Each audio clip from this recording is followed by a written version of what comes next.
Hello class 10th, welcome to Enlighten Academy. आज इस video में हम स्टार्ट करेंगे class 10 chapter number 1 real number के एक्स्ट्रा क्वेश्चंस। तो स्टार्ट करते हैं फर्स्ट वाले क्वेश्चन से। फर्स्ट वाले क्वेश्चन में बोला what is the exponent of 3 in the prime factorization of 864।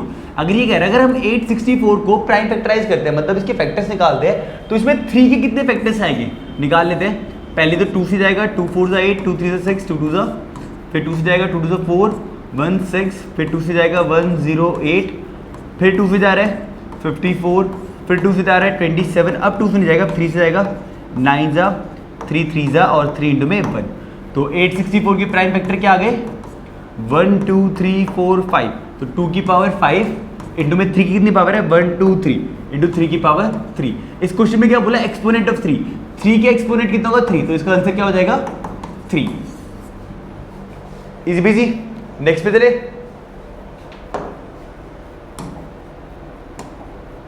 ठीक है, नेक्स्ट क्वेश्चन क्या बोल रहा है what is the HCF of the smallest prime number. क्या बोल रहे हैं स्मॉलेस्ट प्राइम नंबर और स्मॉलेस्ट कंपोजिट नंबर, साथ में स्मॉलेस्ट कंपोजिट नंबर। तो सबसे पहले मुझे बताओ प्राइम नंबर क्या होता है। प्राइम नंबर कौन से नंबर होते हैं, या तो अपने टेबल में आएंगे या फिर 1 के टेबल में आएंगे। जैसे कौन सा होता है 2 3 5 7 एंड सो ऑन। और कंपोजिट नंबर कौन से होते हैं जो अपने टेबल में भी आएंगे 1 के भी और किसी और के, मतलब जिनके 2 से ज्यादा फैक्टर होते हैं। पहला कंपोजिट नंबर कौन सा हो जाएगा 4, उसके बाद 6 8 9 एंड सो ऑन।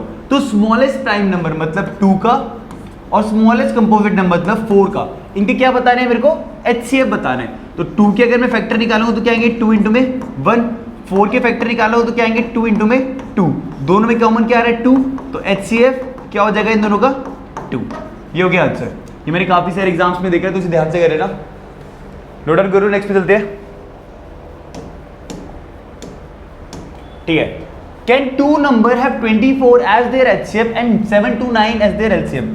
ये पूछा है क्या किसी 2 नंबरों का, मान लेते हैं एक नंबर 1 था एक नंबर 2 है, इन दोनों का एचसीएफ 24 है, क्या इन दोनों का एलसीएम कभी 7 to 9 0 हो सकता है। अब एचसीएफ की फुल फॉर्म पे चलते हैं। एचसीएफ क्या होता है हाईएस्ट कॉमन फैक्टर, मतलब ये जो नंबर है वो इन दोनों नंबरों का क्या है फैक्टर है, मतलब वो इन दोनों नंबरों को डिवाइड कर देगा। अगर वो इन दोनों नंबरों को डिवाइड कर रहा है तो इन दोनों नंबरों के प्रोडक्ट को भी इन दोनों नंबरों के एलसीएम को भी डिवाइड करेगा। मतलब वो इस नंबर का भी अगर फैक्टर हुआ, मतलब 7 to 9 0 अगर 24 से डिवाइड हो गया, इसका मतलब ये एलसीएम हो सकता है। और डिवाइड पॉइंट में नहीं आना चाहिए, डायरेक्ट नेचुरल नंबर आने चाहिए। काटें 2 1 2 12, 2 3 6, 2 6 12, 2 4 8, 2 5 10।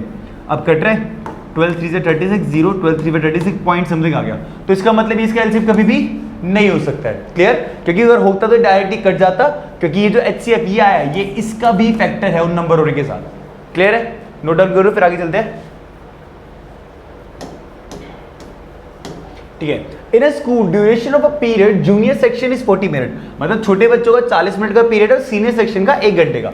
छोटे बच्चों का 40 मिनट का पीरियड है और जो बड़े बड़े बच्चे उनके 60 मिनट का पीरियड है। If the first bell ring at the section of 9 AM, ठीक है, पहली बेल दोनों की एक साथ बजी 9 AM। When will the 2 bell rings together again, दोबारा दोनों बेल एक साथ कब बजेगी। स्टार्ट करते हैं। पहली वाली बेल बजी थी हमारी 40 मिनट पे और सेकंड वाली बेल बजी थी 60 मिनट पे। तो सेकंड बेल कब बजेगी 40 + 40 80 मिनट पे, और ये 60 + 60 120वें मिनट पे। थर्ड बेल कब बजेगी 40 + 120 मिनट पे, तो 120वें मिनट पे क्या दोनों बेल एक साथ नहीं बजी। ये क्या है इनके मल्टीपल्स निकल रहे हैं, तो सिंपली इस क्वेश्चन में हमें 40 और 60 का क्या निकालना पड़ेगा एलसीएम ऑफ 40 एंड 60। ठीक है, निकाल लेते हैं। 40 के फैक्टर करेंगे तो 2 × 2 × 2 इंटू में 5, 2 2 4, 4 2 8, 5 40। 60 के करेंगे तो 2 इंटू में 2 इंटू में 3 इंटू में 5। क्लियर है। अब एचसीएफ के लिए इनका एलसीएम निकालना है, तो ये कॉमन आ गया और ये कॉमन आ गया, तो एलसीएम में लिख देंगे 2 इंटू में 2, और बाकी जो कॉमन क्या है 5 भी कॉमन है, और जो कॉमन है ऐसे लिख देंगे 2 इंटू में 3। 2 2 4, 4 5 20, 22 40 और 43 120 मिनट बाद। अगर मैं एग्जैक्टली बताऊं तो 120 मिनट में तो कितने घंटे हो जाएंगे 2 आवर्स बाद क्या होगी वो बेल दोनों दोबारा एक साथ बजेगी। पहली 9 बजे बजी थी तो 2 घंटे बाद +2 कर देंगे तो 11 AM पे वो बेल दोबारा बजेगी। ये हो गया क्वेश्चन का आंसर, नोट डाउन कर लो। नेक्स्ट पे चलते हैं। क्वेश्चन क्या कह रहा है, एक्सप्लेन वाई 17 इंटू 11, ठीक है ये तो इजी एनसीईआरटी जैसी है कि 17 इंटू में 11 इंटू में 2 प्लस 17 इंटू में 11 इंटू में 5 इज अ कंपोजिट नंबर। अब कंपोजिट नंबर कौन से नंबर होते हैं, जिनके मोर देन 2 फैक्टर हो, मोर देन 2 फैक्टर्स हो। अब फैक्टर्स होने के लिए सबको मल्टीप्लाई में होना था, यहां पर प्लस आ रहा है मतलब ये अलग नंबर और ये अलग। इन दोनों मैंने देखा 17 और 11 दोनों में आ रहा है, तो मैंने उनको क्या ले लिया कॉमन। यहां पर क्या बच गया बस 2 और यहां पे क्या बच गया बस 5। तो इसका सिर्फ लिख दूं 17 इंटू में 11 इंटू में 2 प्लस 5 कितना हो जाएगा 7।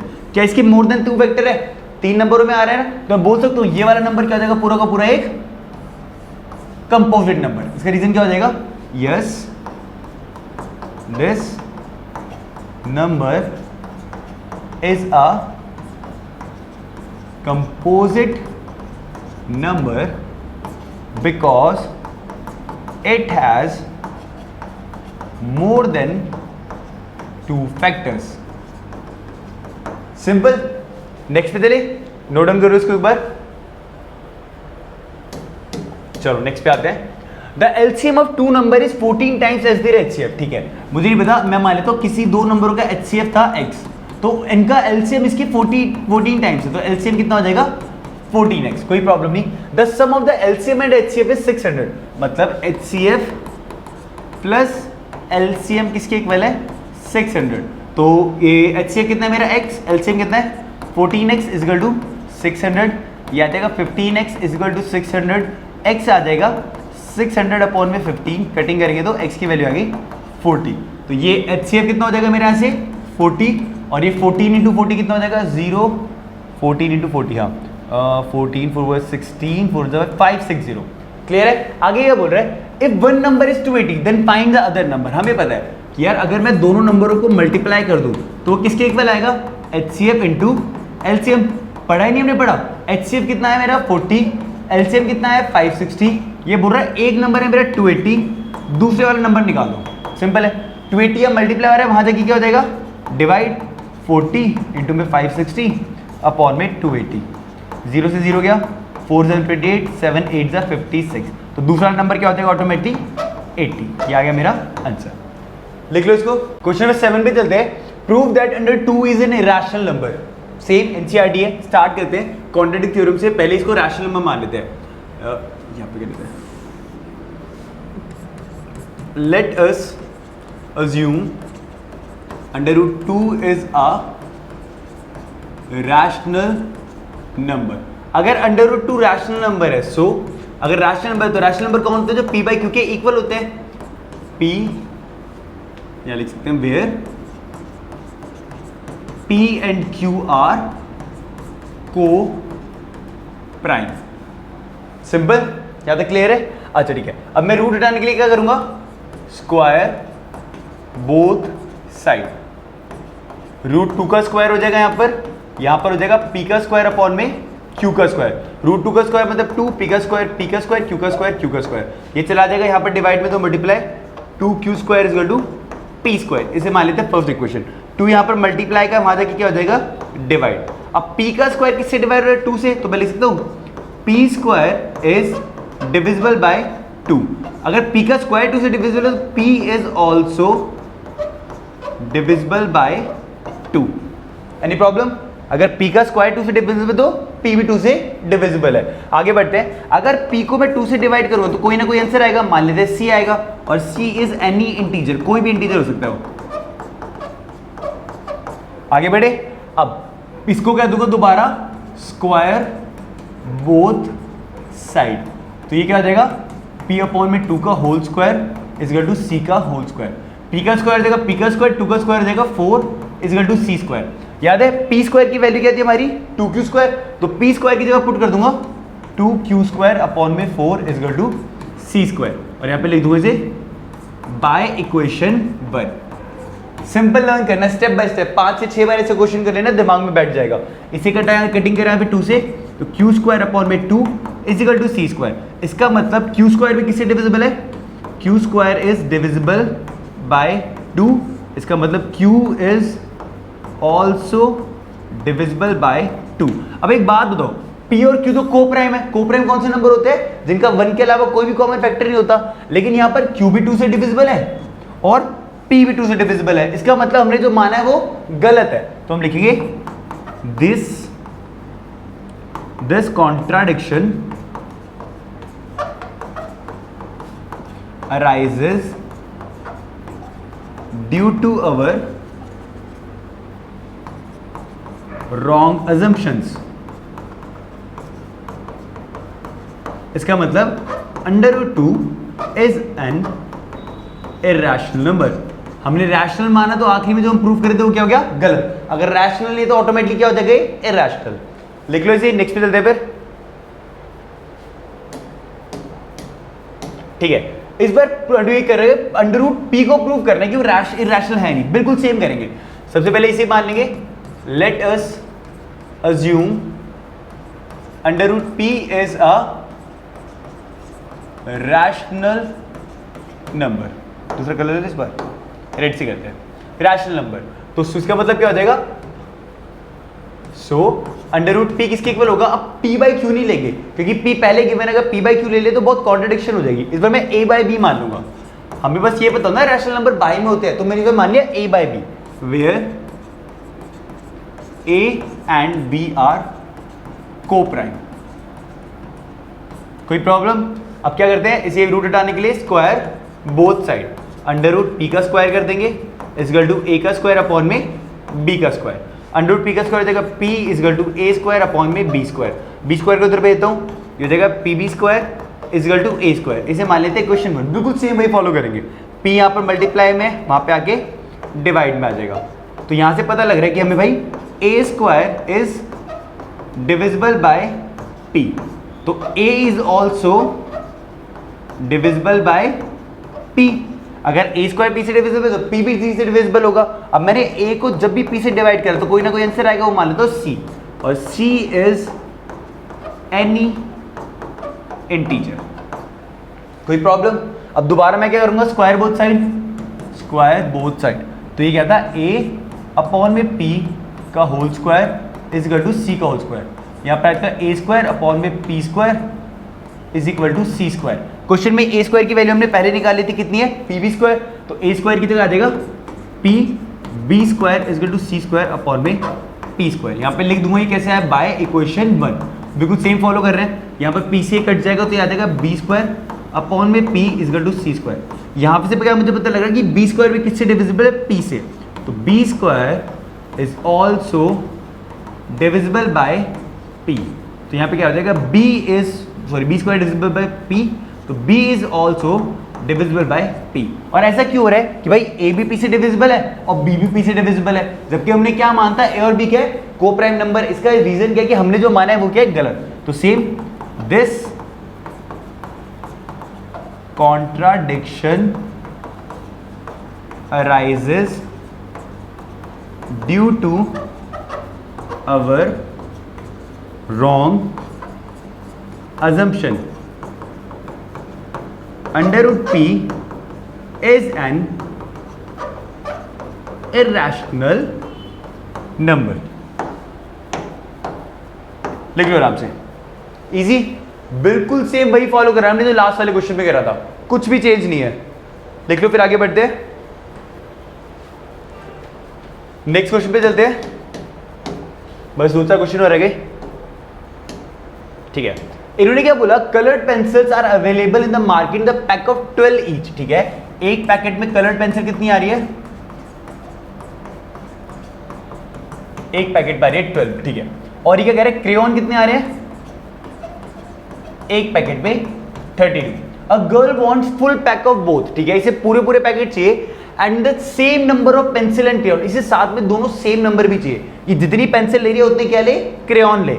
How many each would she make to buy. ठीक है, अब सिंपल सी बात है, अगर ये एक एक पैकेट लेगी तो एक पैकेट में 12 और एक पैकेट में 32 है, तो दोनों सेम नहीं हो पाए, तो इसे और पैकेट लेना पड़ेगा। एक सिंपल सी चीज याद रखना, जब भी हमारा नंबर बढ़ रहा है, इंक्रीज हो रहा है, तो पक्का हमें क्या निकालना पड़ेगा, उसका एलसीएम। एल मतलब मल्टीपल, ताकि वो बड़ा हो जाए। लेकिन वो नंबर अगर वहीं पर है या फिर छोटा हो रहा है, तो हमें क्या निकालना पड़ेगा, उसका एचसीएफ। एफ मतलब फैक्टर। इस क्वेश्चन में हमें साफ ही क्लियर हो रहा है कि यार वो जो एक डब्बे से तो उसको काम हो ही नहीं पाएगा, तो उसे और बॉक्सेस खरीदने पड़ेंगे, तो क्या निकालेंगे उसका एलसीएम। तो 12 और 19 का एलसीएम क्या है, एलसीएम ऑफ 12 एंड 32, 12 का एलसीएम हो जाएगा 2 इंटू 2 इंटू में 3, और ऐसे 32 का एलसीएम हो जाएगा 2 इंटू 2 इंटू 2 इंटू 2 इंटू में 2। ठीक है, एलसीएम के लिए ये कॉमन आ गया और ये कॉमन आ गया, तो एलसीएम में लिख दूंगा मैं 2 इंटू 2, अब क्या क्या कॉमन नहीं है, 3 नहीं है, और नीचे के 3 2, 2 2 से 4, 4 3 से 12, 2 2 से 4, 4 2 से 8, 12 8 से क्या होगा 96। तो टोटल से कितनी पेंसिल लेनी पड़ेगी 96, और क्रेयॉन भी कितने लेने पड़ेंगे 96। तो एक पैकेट में कितनी है पेंसिल, 1 पैकेट ऑफ पेंसिल में कितनी है 12, टोटल कितने पैकेट ले रही हो 96, तो 96 अपॉन में 12 कितना हो जाएगा 12 8 से 96, तो पेंसिल के कितने पैकेट हो गए 8, ऐसे क्रेयॉन के कितने 32, तो 96 अपॉन में 32, ये कितने पे जाएगा 3 पर, तो क्रेयॉन के कितने हो जाएंगे 3 पैकेट्स। कर लो नोट डाउन इसको, इजी। बस याद रखना जब भी नंबर बड़ा हो रहा हो तो एलसीएम, या फिर नंबर छोटा आ रहा तो एचसीएफ। नेक्स्ट पे चलते हैं, नेक्स्ट क्वेश्चन पे आते हैं। The least number divides bye 2 3 7 and 9 is, ठीक है, वो सबसे छोटा नंबर कौन सा है जो, वो सबसे छोटे नंबर कौन सा है जो इन चारों नंबर से डिवाइड हो रहा है। एक सिंपल सी बात है, अगर वो नंबर इन चारों नंबरों से डिवाइड हो रहा है तो वो इन नंबरों से बड़ा होगा, और हमने क्या सीखा है अगर कोई भी बड़ा हो रहा है तो हमें क्या निकालना होता है एलसीएम, तो मैं इन चारों का बस क्या निकाल दूंगा एलसीएम। तो सबसे पहले जाएंगे 2 से, 2 1 2, 3 का 3, 7 का 7, 9 का 9, अब 3 पे जाएंगे, 3 1 3, 7 इंटू में 3, फिर 3 से जाएंगे 1 इंटू 1, 7 इंटू 1 यहाँ पर, और फिर 7 से जाएंगे 1 इंटू 1 इंटू 1, तो कितना आ जाएगा 2 इंटू 3 इंटू 3 इंटू में 7, तो ये आ जाएगा 2 3 6, 6 3 18, और 18 7 126 में भी, हाँ, तो इसका ऑप्शन कौन सा आ जाएगा 126। सिंपल, वो जो नंबर इन चारों नंबर से, ये जो चारों नंबर है किस नंबर को डिवाइड कर सकते हैं बस 126 को, बढ़ जाएंगे। नेक्स्ट पे आते हैं, if the product of two को prime number is 217 then their LCM is. अच्छा पहली बात करते हैं को प्राइम नंबर होते क्या है। ये को प्राइम नंबर वो नंबर है जिनके सिर्फ एक ही कॉमन फैक्टर होता है, जैसे 4 और 5, क्या ये दोनों कभी एक दूसरे के टेबल में आएंगे, ये सिर्फ किसके टेबल में आएंगे 1 के में, 7 और 9, या फिर 11 और 13, या फिर 12 लिख लो, कुछ भी लिख लो, जो जिन दोनों का कॉमन फैक्टर क्या होता है बस 1। अब इन दोनों का जब भी एलसीएम निकालोगे, 4 और 5 का एलसीएम निकालना कितना होगा, सीधा मल्टीप्लाई कर सकते हो 20, चाहे तो आप निकाल के देख लेना 20 आएगा, 7 और 9 का निकालो 63 आएगा, 11 और 13 का निकालो 11 3 33, 11 1 143 आएगा। तो ये जो को प्राइम नंबर होता है इनका एलसीएम इनका प्रोडक्ट ही होता है। जब इन्होंने पहले बता दिया कि भाई इनका प्रोडक्ट 217 है तो इनका एलसीएम भी कितना हो जाएगा 217 ही। याद रखना जो को प्राइम नंबर होते हैं उनका एलसीएम उनका प्रोडक्ट ही होता है। क्लियर है, नोट डाउन कर लो फिर आगे बढ़ते हैं। ये अच्छा है, काफी सारे बच्चों को पेपर्स में देखा था मैंने, इन्होंने बोला कि p की वैल्यू है a की पावर 15, b की पावर 3, e f की पावर 7, और q की वैल्यू है a की पावर 4, b g c का स्क्वायर। इन्होंने बोला है हमें HCF निकालना है p और q का। HCF क्या होता है जो दोनों में कॉमन आ रहा हो, तो यहाँ पे मैंने देखा a की पावर 4 यहाँ पे भी है, a की पावर 15 यहाँ पर भी है, तो एक चीज आ गई a की पावर 4 कॉमन, यहाँ पर भी b है और यहाँ पर भी b है, तो यहाँ पे क्या हो गया b कॉमन आ गया, और कुछ भी कॉमन नहीं है, तो मेरा आंसर हो जाएगा a की पावर अपॉन में a की पावर 4 अपॉन b। HCF मतलब हाईएस्ट कॉमन फैक्टर दोनों में जो भी कॉमन हो। ठीक है, यहीं पर इस वीडियो को कंप्लीट करते हैं, नेक्स्ट वाली वीडियो में मिलते हैं, तब तक के लिए बाय।